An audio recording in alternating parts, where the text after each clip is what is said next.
Hey everyone, we're at Dub House once again, and we're here with Terry, used to be named Hockenheim M2 C on Instagram. In this one, we're going to try and figure out what made him transition from an M2 Competition to a G83 M4. Roll the intro.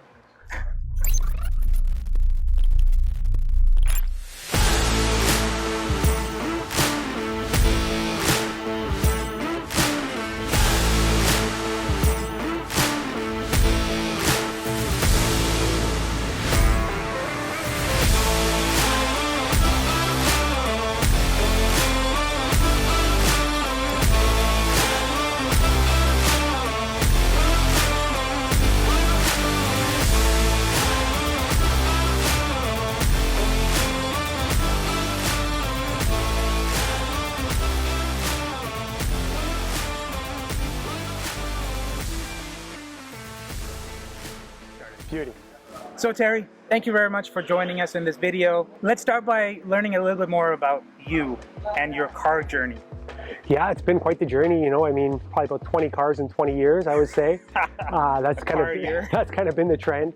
But no, my last one there was a tough one, probably one of the hardest ones to get rid of. So that was the BMW M2. It was a competition, and you just went to town with the type of mods you did with it, eh? Yeah, it kind of took off, especially in the last year there with the BBS rims and whatnot. It kind of set it off for sure. A couple of aero style packages that we did on it, but I had zero indicator that I was ever gonna sell that car. But you kept telling us that you weren't gonna sell it, and one day, boom, done. It was overnight. You know, I was at a show on Saturday with the car. You know, it was nice and dialed in and detailed, and then coming home on Monday, I got a text message saying, hey, there's something available. And instantly when I saw the spec in the car, I didn't think twice about it. I called my wife and said, I'm going to check out a car. And in my mind, I knew that car was going to be sold. It's a beautiful color. But before we get into this M4 here, let's go back a little bit and try to figure out the type of cars you've had. You know, do you have an affinity to a certain brand? You know, this is my fourth BMW now, so I would say that's probably the brand I've stuck with the most. But there's nothing. I mean, from Porsches to Audis to Dodges to, you know, Vipers to Corvettes, it's kind of been all over the place. You know, I love American muscle. I appreciate the German, you know, engineering. And I'll kind of toggle back and forth between a lot of different things. My heart's definitely set on the car I have now, but I keep looking down the driveway at your beautiful Porsche there, and I mean, it could easily go to that one day for sure. What kind of Porsche did you have before? You know, honestly, my dad's had a Porsche. Personally, myself, I've never owned a Porsche. He's just had a Cayman. But for myself, it's, you know, I've always wanted to get into a Porsche, but it's just, you know, whether the market hasn't been agreeing with that, or, you know, my love for a different spec BMW has come up, has happened. So how early back would you say this mod bug kind of hit you? You know, it's pretty serious what you do with these cars, right? You know, I think it's always been, you know, the mod bug's always been somewhere inside. I got to be honest, you know, I moved to Ottawa in 2013, and when I met Lucas and whatnot, that kind of exploited the mods in me. See, I tell you, like, Lucas he's got it. There's you hang around him too much. Yeah. And it becomes very addictive, kind of what he does for the cars. For sure. When you see how much you can create your own appeal in a car, you know, you put a set of rims on it, you do certain things to it, and you create the car to be your own.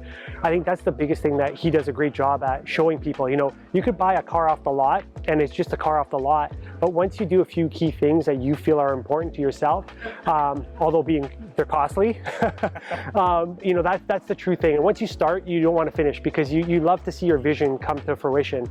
And he's a great person at helping that process along, for sure. Yeah, the way he kind of calls it, it's OEM plus. Yes, yeah. You've kind of taken it a bit beyond the OEM plus though with the M2. Yeah, with the M2, it started off just being, you know, rims lowered, a couple engine pieces here or there, and exhaust. And then it kind of took off, you know what I mean, with different fenders, louvered fenders, you know, vented hood, roll cage, big wing, E88. So, you know, I think you get to a level where you're like, okay, I'm happy, and then I want to be really happy. Yeah. And that car there, honestly, every time I drove it, I was really, really happy. But mentally, I never wanted that car to get dirty. I never wanted it to see any type of weather elements. So I truly wasn't enjoying it to its max potential, just because mentally there was a block there. Yeah. And hence why the transition to the transition to this, you know, it's it being, you know, first of all, a G83, which you don't see very many of at all. convertible four-door, or sorry, convertible M4 being rare. The spec being purple on Silverstone is unique, and just knowing that it's updated on the interior with the latest technology or infotainment system that BMW has, and it's just it's unique, and that's what I really enjoy about it. So, do you do these swaps of these cars? You've had S2K, yeah, you've had a Corvette, you've had the M3 of the F80 M3, yeah, and then you transition to the M2, and now you're in the G83. Is this a lot of it as a hobby thing for you, where you love these cars, you want to experience different cars, or is there a little element of you doing this for the Instagram viewership and as well? Right. I think it's a little bit of both. I think that, through every car that I've owned, I've fallen in love with something about that car.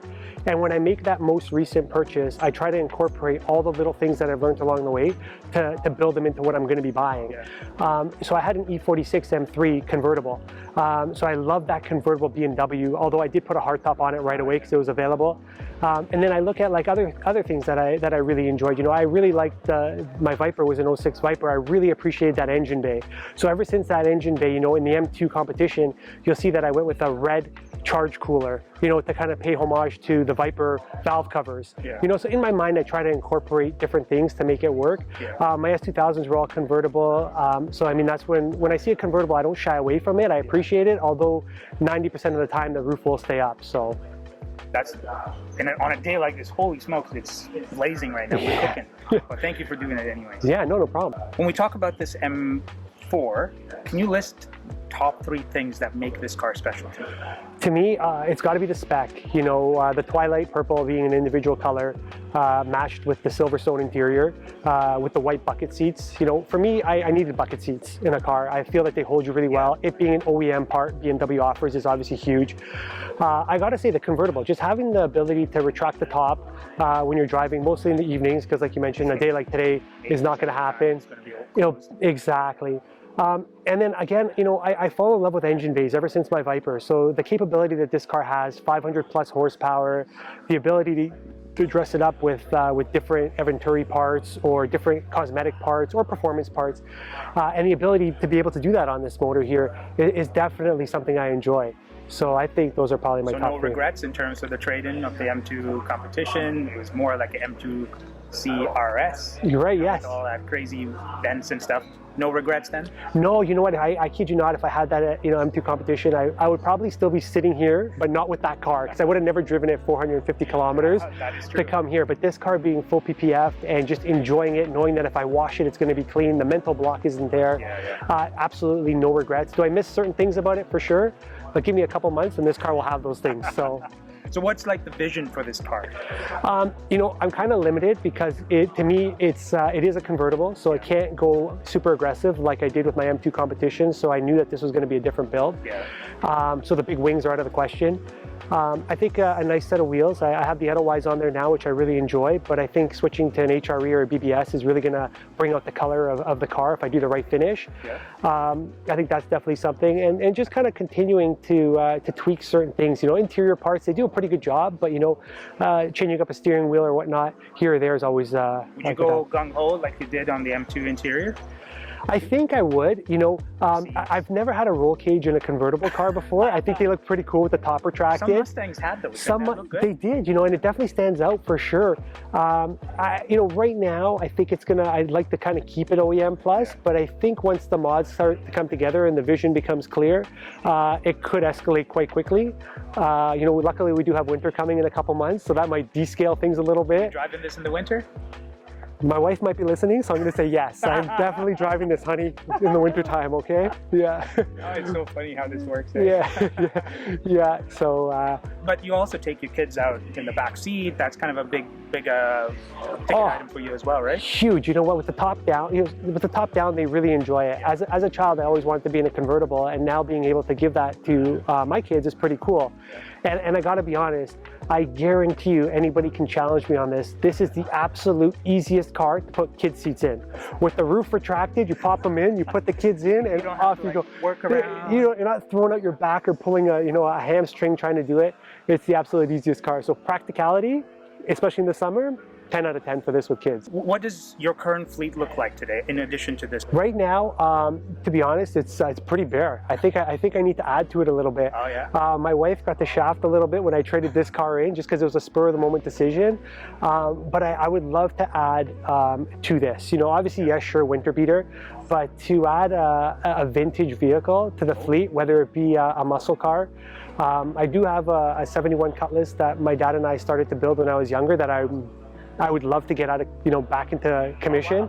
Oh, wow. Nice. It does take quite a bit of work and time and patience. I pretty much am lacking on a lot of those things right now, time and patience. So I think, yeah, it's tough to find that time, but I would love to do something along the lines of that.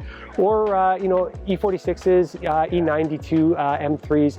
I would love to add one of those to the barn as well. Would you ever say that there is a forever car in your mind that if you could attain that you would keep forever? I think I always say that, and I think I always break my word on it, to be honest, because it's a forever car in the moment and maybe for the near future. Yeah. But as far as longevity goes, there's always something that's gonna, you know, that's gonna attract my attention, right? So again, as we sit here, and I love this car, and I would never sell this car. I love the spec. I love what's been done to it so far. Yes, right now. Yeah, exactly. You know, again, I love the track-inspired look, build. So I think like a Porsche GT3 RS would definitely be something that I would call my forever car now. But then again, once I get in it, you know, we were just talking shortly a little while ago, that new GT3 RS that came out, you know, that looks to be the car of, you know, of the future. And then how are you going to top that, right? So, but no, I would really, I think if I had to pick right now, probably GT3 RS would be, you know, in your body style, your year, your color, your spec, your cage. Just give it to me. You know what I mean? Just let me take the keys. Hey, and you know, yeah, when it's time, we'll talk. It's a beautiful spec. It's a beautiful car. So I think that would probably be one, if I had to pick short term, that would probably be the one that I would set my eyes on next. That's awesome. Well, thank you very much, Terry. You know, I appreciate you sitting in the scorching heat, doing this with me. Appreciate it. Yeah, no problem. Glad Thank you you. made it to Toronto. Yeah, thank you. It's been, what, almost 2.5, 3 years of you saying, yeah, I'm coming. It finally showed up. Yeah, the 4-hour drive was beautiful. You know, I miss Ottawa. I miss it a lot. I miss, you know, it's great to see you guys and all my friends here. It's awesome. So thanks for having me. Yeah, no, thank you. Well, I hope you all enjoyed this one, guys. Oh, actually, I'll cut it. Hey. Oh. Hey, Mom, Lucas wants to say hi. I'll do the outro. Mom, shut up. Hey, Mom. Yeah. Well, thank you all for watching the video this far. I hope you all enjoyed this conversation with Terry here. Your Instagram is now... Yes, please, _G83. And one thing before we go, Mom, I got here nice and safe, and I found Dubsesd for you. So Dubsesd says hi, Mom. Nice visiting Dubhouse. Yeah. I appreciate it. No problem. Thanks for having me. All right. I'll bring him home with me, Mom, okay? Words of advice for the man? Stop trading cars. I'll do my best. Okay. Yeah. Well, hey, if you all like this video, make sure you hit the like button, subscribe to the channel as well, and I'll see you all in the next one. Thank you, Terry. Thank you. All right. Dude, thank you, man. All right. How'd it go? Yeah.